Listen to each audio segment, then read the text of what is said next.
their wishes for a Okay, so I'm guessing they were fighting for a good cause. better Nepal. उहाँहरूको सपना यदि हामीले साकार पार्न सकेनौँ भने त्योभन्दा ठुलो निराशा त्योभन्दा ठुलो दुर्भाग्य केही पनि हुन छैन। But exactly what dreams did the Gen Z protesters have That's what the fuck I'm asking. for their country? I'm revisiting Rase why Kariwada's did they family die? towards the end of his 13-day Hindu burial rituals. His sister, also a Gen Z, is one of the millions of Nepalese working abroad. Nepalese. She had just returned from Australia for the Dashim festival, a religious celebration of the victory of good over evil. Damn, But how now ironic. she finds herself at a funeral. That's so ironic, bro. So 2018, we went to Fun Park together, and he liked to do all this kind of pose. He was a posy boy. Yeah. Posy and boy. He was a fan of Pink Floyd. Pink Floyd, Nirvana, we both. And I was fan of Messi, and he was fan of Ronaldo. So every World Cup, he used to get jersey of Ronaldo, and I used to get Messi. Why do you think your brother went to the protest? He wanted to change the country because I tried to encourage him to come to Australia for a very long time, and he said he wanted to do something here because he likes Nepal. He liked to listen Nepalese music as Yeah, well. okay. And he liked to stay here with my family. So he wanted to do something here, and he couldn't do because of all these corrupted people. So this was the time where everyone tried to stood up, Gen Zs. True patriot, right? That's what they call it, patriot. Yeah, I may have that one wrong, but yeah, true representer of, you know, the country where they're from. That's cool, right? That's cool. And they went to protest to change the country, to change unemployment. Oh shit. Change. That was a common demand as And you know what's ironic, bro? Look at what Gen Zs in what is it, Nepal? Look at what Gen Zs in Nepal are doing, bro. Versus the whole epidemic that we see in the West, especially, where Gen Zs are actually like not giving a fuck about work, dog. They don't give a fuck about no 9 to 5, or like it's either that, or there's some reason that just gets them not on their 9 to 5. You know what I'm saying? They're not a working class, bro. At least at first glance. You know what I'm saying? At least at first glance. You know what I'm saying? You cannot count on them as people to do the same thing over and over and over again every day, right? And then kind of expect, to expect for just like a hopeful future or outcome out of just that kind of habit, or like just routine, right? They're not the type to expect that kind of shit on, you know what I'm saying? And so therefore it's actually kind of interesting seeing, Gen Zs in Nepal fighting for job opportunities, right? You know what I'm saying? I don't know if y'all heard of the whole Gen Zs cannot keep a 9 to 5. Gen Zs are getting retrenched. Gen Zs are just, you know what I'm saying? So it's pretty just like, it's pretty much just an exposure of, the different values, right? Different values that the West has, versus the East. August and September saw protests across parts of Asia, Yep. all led by Gen Zs. No. Basically, it's dissatisfaction in the status quo, and particularly dissatisfaction with the elites. We can sense that probably in the eyes of the youth, they are being alienated from their own society. Oh, shit. And their voices are not being heard. Ow. Back in Nepal, Rashila realizes she will never hear the voice of her brother again. Still, I can't believe he's still in my house. I feel like he's calling my name. He's saying, let's go there, let's go there, let's do a tattoo, let's go eat momos. It's still very hard. I feel like I'm dreaming and I can wake up from this dream. Do you feel what your brother gave his life for would it come true? I'm having a positive vibes at the moment, but if anything goes wrong, if those politicians came back, then I swear to God, I'll come from there and I'll join the protest. I'm happy to die for myself as well. Oh shit! So the brother done blazed the kind of trail that, I don't know, bro. Dying for my country, dog. Look, I'm millennial, okay? I'm like Len. Wait, I'm late millennial. I'm millennial. No, I'm late millennial. So like I'm closer to, the beginning of Gen Z actually, as a matter of fact. You know what I'm saying? Yeah. So, you know what I'm saying? Like, I'll share in the sentiment of being, like a whole lot of Gen Zs I would guess they wouldn't freely give themselves to go die for their country. AKA, I don't think any one of them would bat an eye just like at the opportunity of going to the military or some shit like that, right? That's just like how I feel. Shit, I don't even think I'm wrong, god damn it, you know what I'm saying? But dying for like what happens in your country?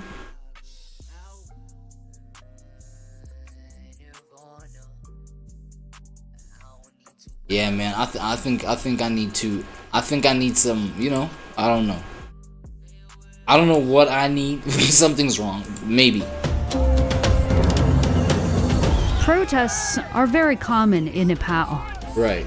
But for Bipin Adhikari, a Nepalese constitutional expert, this time felt different.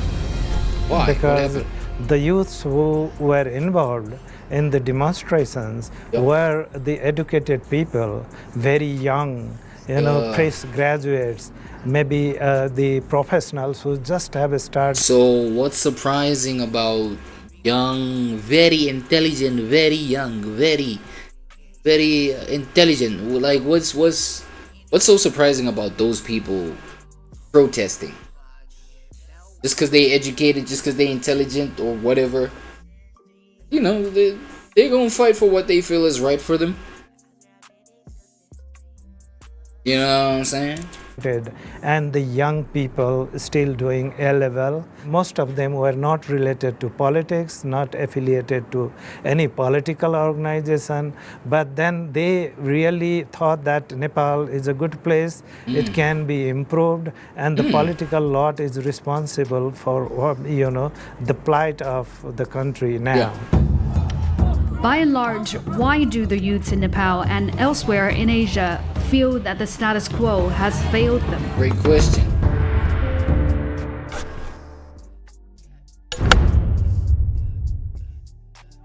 Let's do it. Thousands of Nepalese Gen Zs went onto the street and ousted the country's government in 2 days. The stunning speed of change shocked the world.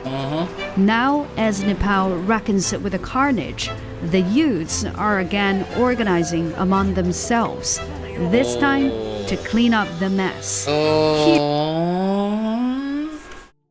Nah, that's W, bro. So they go on, you know what I'm saying? W. So they go and mess up and, now we're angry, we're breaking everything down, and then they come back and fix everything up right back. Yes. Okay, Nepal Gen Zs, right, y'all? That's a good example, bro.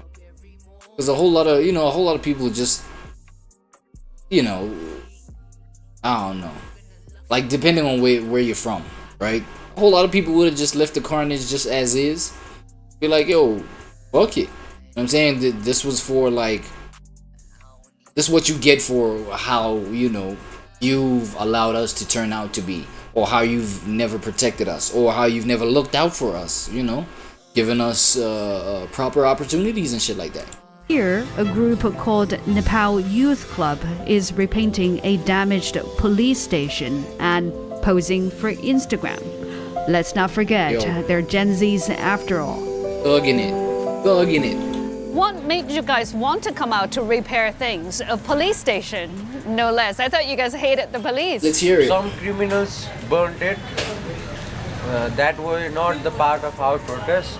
So we were trying to fix the police station because we want the criminals to be in jail. Who is this? Is this the Nepal Gen Z leader or some shit? And unless and until the police stations will be completely renovated, criminals can't stay there. Our goal was not to burn everything down. What was it? Went it? too far, and we realized that this was not the way it was supposed to happen. So many of us came together to start rebuilding things. Damn, Gen Z in Nepal might be a really sensible generation, bro. They might be a kind of people that's actually considerable. I'm not gonna lie. W Gen Z from Nepal. You know what I'm saying? Cause you hear a whole lot of these things, and then you think, oh, it's a young generation. Ah, yeah. They've what did they begin doing again? Oh my god. Okay, boys. I guess it's a whole lot of cleaning up to do that we gotta, get to and shit like that. But then before you know it, they look outside in their windows and Gen Z's actually cleaning up their own mess. Cause they actually believe, you know what? Nah, we the crash out was necessary. It's just the crash out was too crashy. It was too, it damaged a lot, bro. Let's show a little bit of grace, man. Right? Let's not crash out like this bad. I don't think it's a lot of places that you can say, their Gen Zs act like this. You know what I'm saying? Or are this sensible? That's cool. Because we need them for the country to function properly. Yeah, for sure. Which one of you went out to the protest? Me. All of y'all. I went there because I was just fed up of the way this country was running. Right. And just wanted to contribute to a possible change. So, my graduation is in December, or 4th semester. I applied for internship. Yep. After applying for, let's say, 20, 30 or 40 positions, I finally got one. नेपालमा चाहिँ 10,000 को काम पाएर पनि हामीले चाहिँ त्यो गुजारा गर्न सकिदैन के हामी त कि त पोलिटिकल पार्टीहरुसँग कि त उनीहरुको फ्यामिलीहरुसँग हामी मिसेको हुनुपर्छ. I'm not gonna lie, hold on, man. Let me see that. You see Ling Ling face right quick.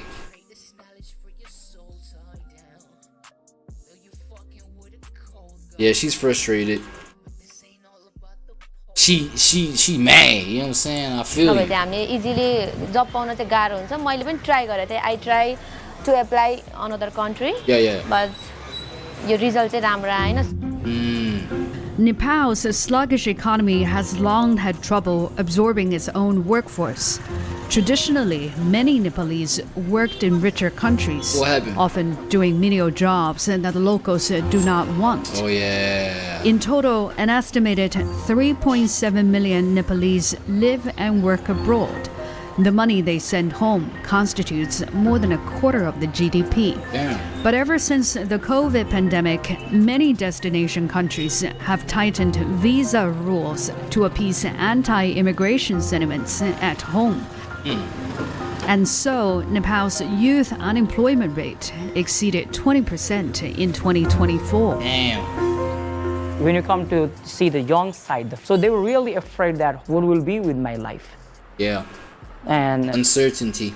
And like the one thing about Nepal and where I'm at, right, in South Africa, like there's such a relation point. There's such like a similar kind of energy to it, right? Where you do get this whole situation,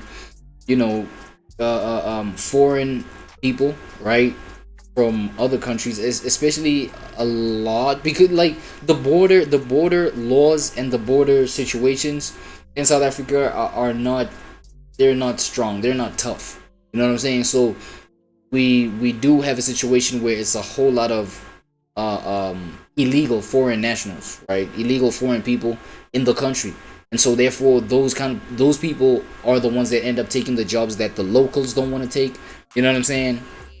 And now it's kind of the same effect as you get in Nepal.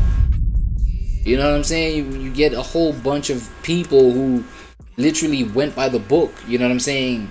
Went through the necessary things that they needed to go through, right? To